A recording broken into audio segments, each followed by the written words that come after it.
avez parlé de food for thought et donc quelle bonne fourchette vous avez fournie à notre assemblée ici. Monsieur le Président, vous avez parlé avec beaucoup de sagesse, passion, même j'ose dire d'utiliser le mot de votre introduction personnelle, un charisme européen, parce que le charisme s'exprime par beaucoup de manières et votre conviction aussi forte est bien évidente. J'aimerais bien, si je peux, poser quelques questions. Vous avez parlé au début qu'on peut parler de l'avenir encore, et on a cité pas mal de perspectives sur ce plan-là. Vous avez parlé du besoin de leadership, vous avez parlé de notre fenêtre d'opportunité, qu'il faut le saisir, il faut saisir ce moment. Et je pose la question, en parlant philosophiquement de pragmatisme et pas d'idéologie, c'est bien clair, l'union économique et monétaire, l'union bancaire, de garder, de maîtriser les flux migratoires, de rassurer une sécurité sur les frontières, qu'on a besoin de plus d'Europe. Je ne parle pas idéologiquement, mais pragmatiquement. Et donc, dans le débat, vous avez les deux camps pour exploiter dans le quotidien, dans le débat avec l'opinion publique, plus d'Europe comme réponse à la crise européenne ou moins d'Europe. Est-ce que vous pouvez parler un peu, parce que l'ensemble des idées demande une réponse plus européenne et plus approfondie au niveau européen. Donc, comment vendre le pragmatisme de cette idée et d'éviter le débat classique idéologique? Dans le climat ambiant, où il y a un scepticisme par rapport à toute grande idée, je dirais même il y a un scepticisme dans l'opinion publique, disons, vis-à-vis de toutes les idées transcendantes. Et donc, c'est un effort pédagogique, mon approche est pédagogique. Et en essayant de démontrer que si on veut avoir davantage d'emplois, moins de changements climatiques ou les conséquences négatives, si on veut avoir moins de migration illégale, on a dans chaque domaine besoin d'une dimension européenne de ce que nous appelons plus d'Europe, more Europe. Mm-hmm. Et donc, pour moi, c'est une approche pédagogique, parce que je crains, ça a été ma critique quand la Commission a commencé à lancer ces 5 scénarios, je crains que les fenêtres se ferment du moment où on force les gens à faire un choix, ce que j'appellerais un choix idéologique. Et les fenêtres s'ouvrent quand on peut leur démontrer qu'une approche pragmatique, mais est rentable. Dans l'effort pédagogique, on a besoin, bien sûr, de gens qui sont convaincus de la cause européenne, mais on a aussi besoin de résultats. Moi, je parle souvent de l'Europe des résultats. On doit prouver que on sait obtenir des résultats. Et le drame des dernières années, c'est bien sûr qu'on a dû travailler pendant 2 ans et demi sur la crise de la zone euro. On a vaincu, mais après 2 ans et demi de très grands problèmes et de déstabilisation profonde dans de grandes parties de l'opinion publique. Et cette crise était digérée, pour ainsi dire, et on a dû faire face à la crise des réfugiés avec les mêmes dégâts psychologiques. Et donc, on a obtenu des résultats, mais après une très longue période, et le doute s'est installé. Donc, pour moi, le il faut, en anglais, il y a une expression, moi vous connaissez ça mieux que moi, the proof of the pudding is in the eating. Hein. Voilà. Je n'aime pas tellement le pudding, hein, ça c'est autre chose. Mais je crois qu'il faut avoir cette attitude-là. Ça ne nous empêche pas, et personne n'est dupe, que comme moi-même, vous et beaucoup de l'auditoires sont des Européens convaincus, mais il faut une nouvelle pédagogie pour convaincre une grande partie du public. Monsieur le Président, sur le plan de pédagogie, je suis un vieux routier en Irlande avec des campagnes de référendum sur les traités européens. J'ai vécu 9 des 10 campagnes chez nous. On a gagné la plupart, on a perdu 2. Donc, il faut des changements, il faut des réformes. Est-ce qu'il y a des changements qui puissent répondre aux défis et de donner la protection dont vous avez parlé plus tôt? D'après le traité de Lisbonne, ou selon vous, faut-il anticiper des nouveaux traités et des changements de traités avec les risques, avec l'opinion publique, avec un cadeau pour les populistes d'entrer dans leur pédagogie anti-européenne en même temps? Est-ce que j'ai bien compris votre question? Est-ce que vous posez une question sur une nouvelle modification des traités? C'est pas le oui ou non, mais c'est-à-dire, est-ce qu'il y a beaucoup d'espace à exploiter, comme le PESCO, dans le traité de Lisbonne? Parce oui. que c'était pas exploité pour toute une décennie, en effet. Oui, oui. Le traité de Lisbonne, comme vous le savez, n'était pas révolutionnaire. Hein. Elle a instauré davantage de vote à majorité qualifiée. Elle a instauré des instruments de renforcement de enhanced cooperation, de coopération renforcée. Elle a surtout créé quelques nouvelles fonctions, comme la présidence du Conseil européen, ce qui est son plus grand mérite hein, du traité de Lisbonne. Mais somme toute, on a utilisé peu, par exemple, l'instrument de Enhanced Cooperation. Il y a eu 2 exemples mineurs. Je suis heureux que sur le plan militaire maintenant, on veut aller de l'avant. Certains me disent qu'ils restent sceptiques, mais moi je trouve le fait qu'on essaye déjà un grand pas en avant.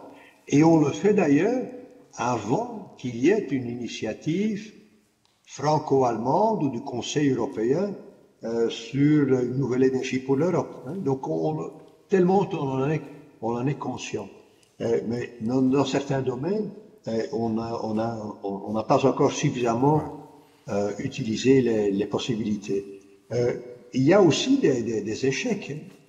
Le vote sur la relocalisation des réfugiés a été un vote qui a été forcé au Conseil des ministres de la Justice et de l'Intérieur, et qui par après, même si c'était un vote légal, une décision légale qui a été prise, en fait un acte législatif qui a été posé, et on l'a pas respecté.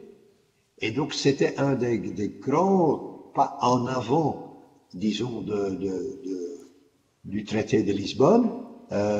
Eh bien, dans un domaine capital, en fait, on n'a pas utilisé, on n'a pas respecté.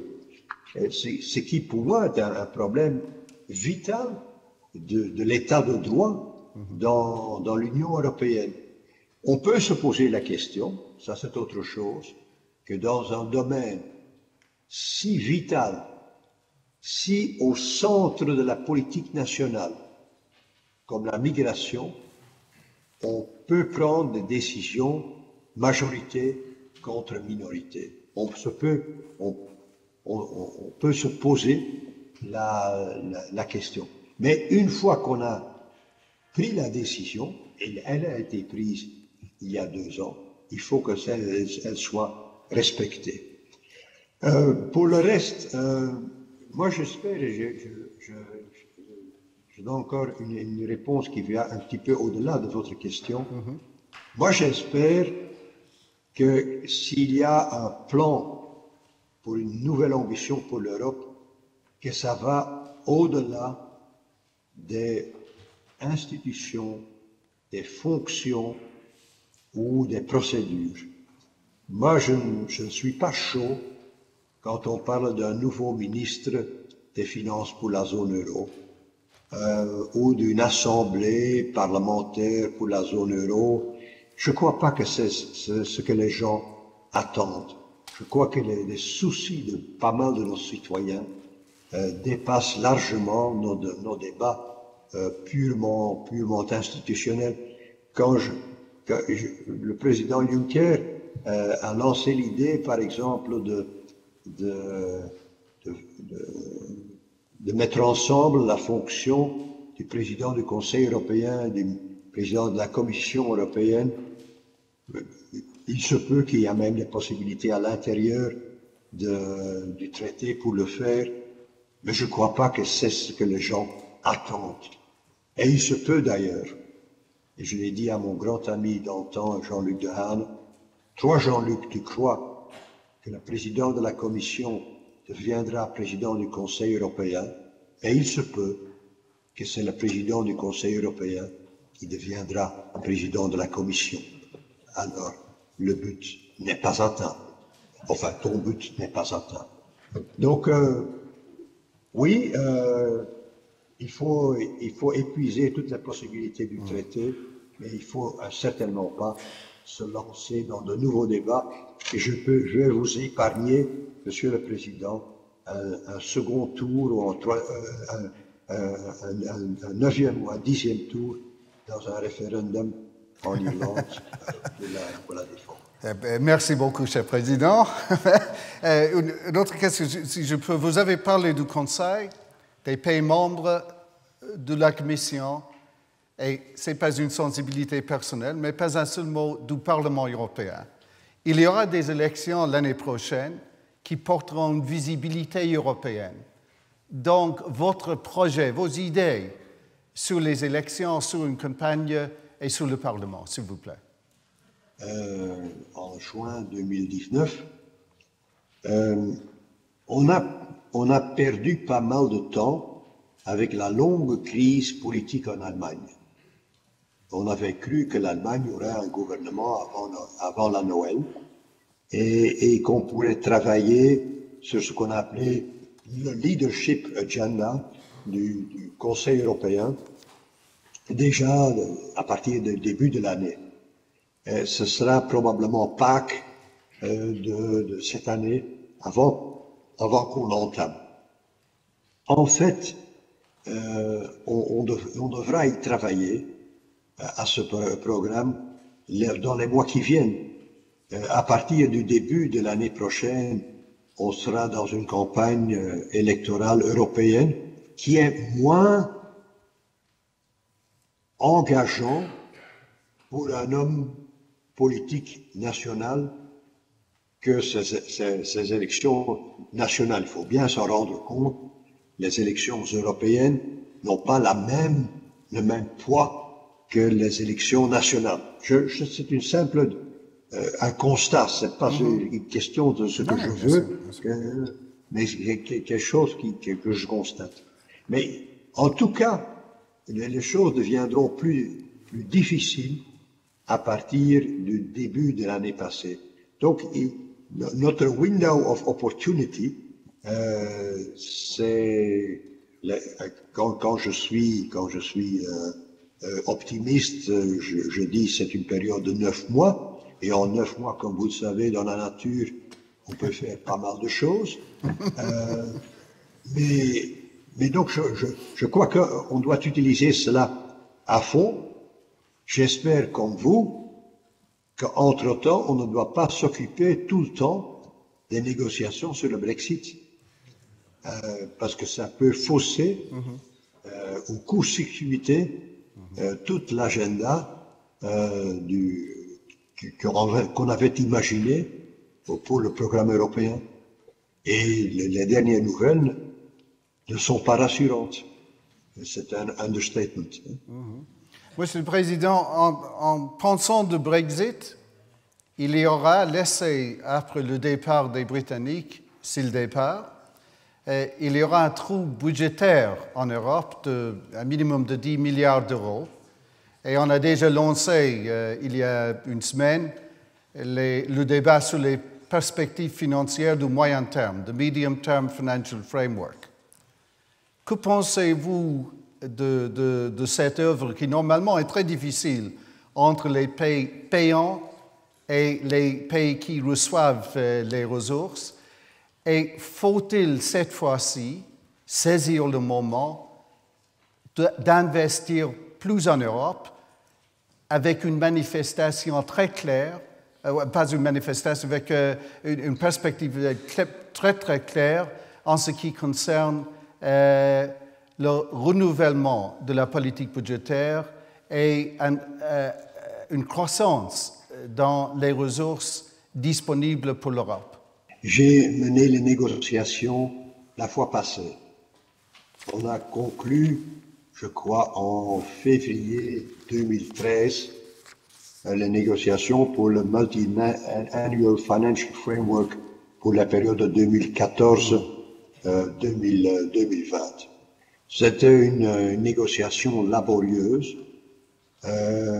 On m'avait prévenu, mais on a réussi à conclure un accord.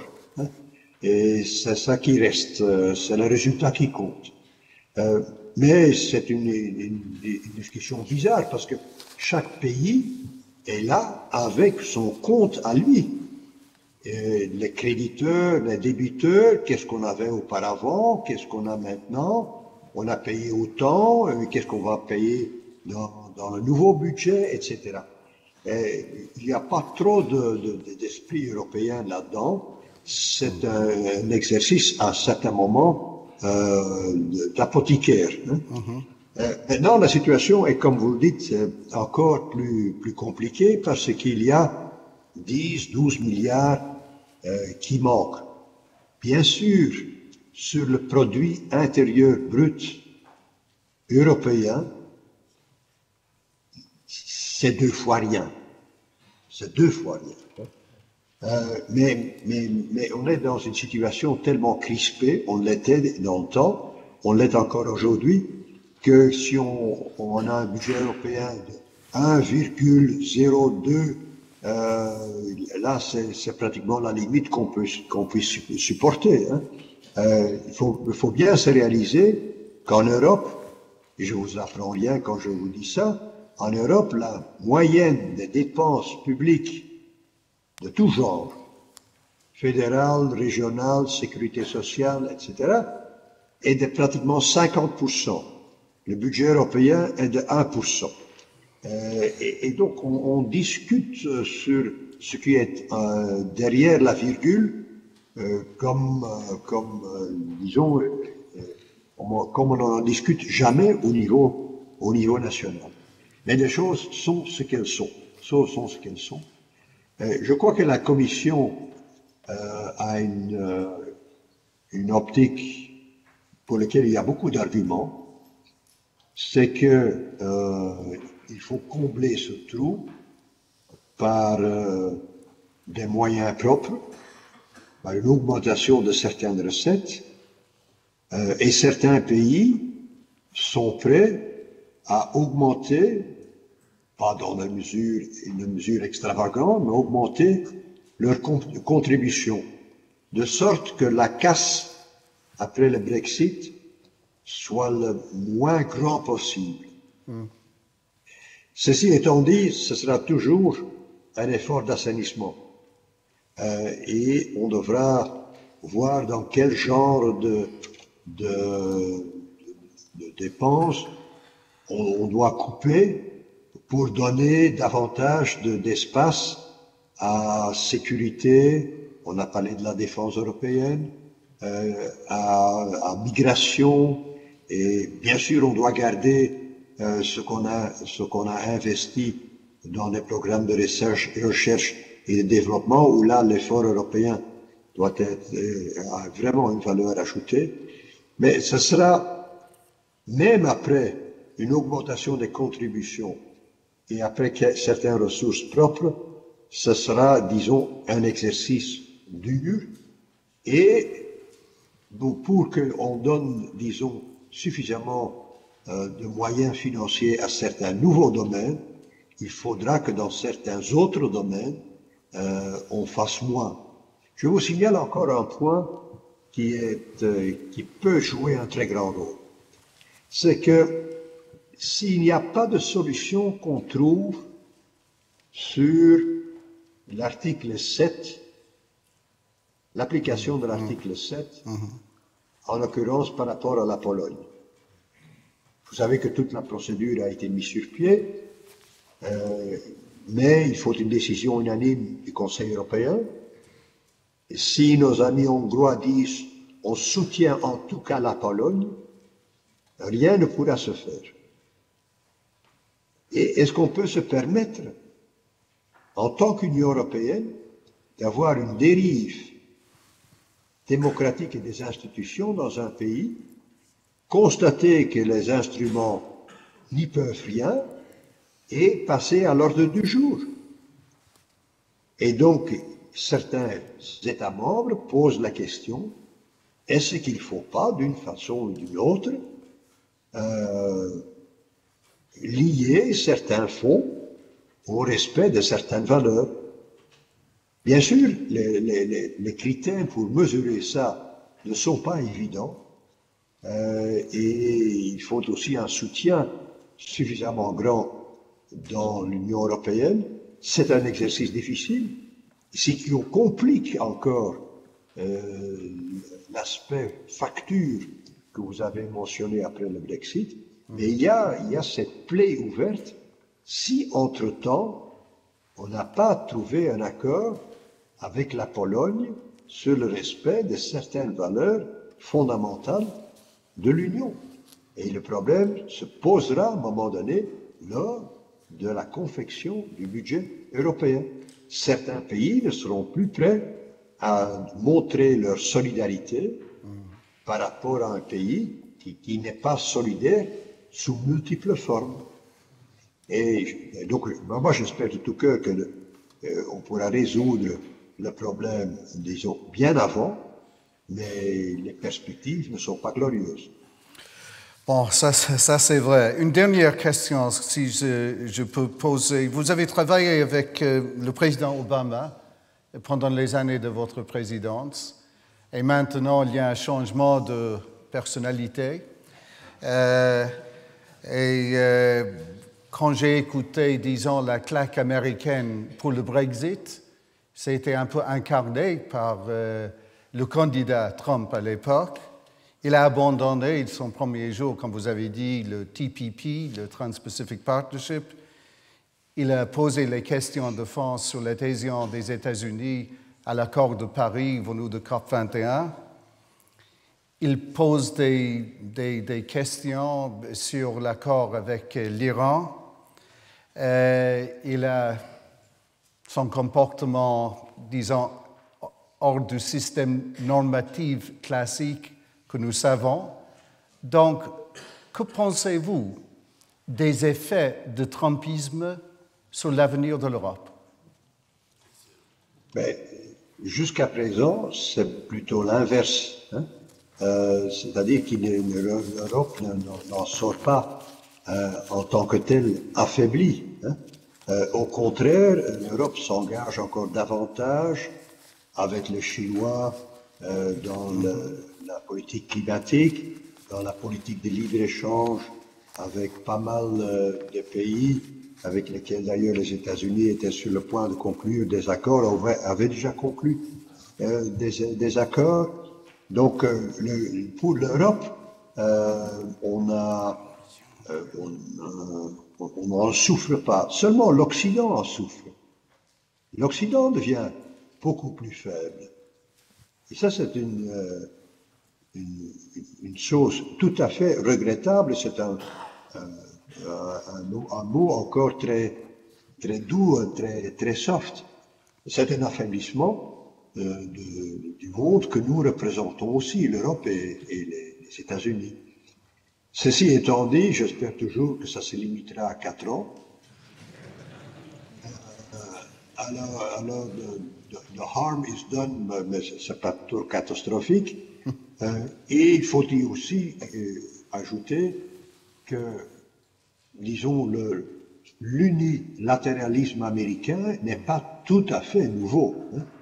Mais maintenant, il est encore beaucoup plus prononcé que dans le passé.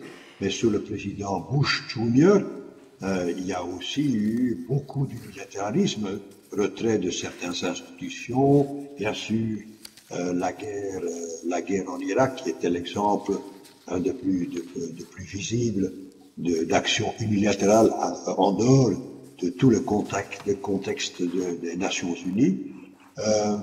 Mais je crois qu'en tout cas, c'est une dernière observation, que malgré tout, il faut continuer le plus possible à s'engager avec les Américains, parce que la relation avec les Américains est une relation structurelle, fondamentale.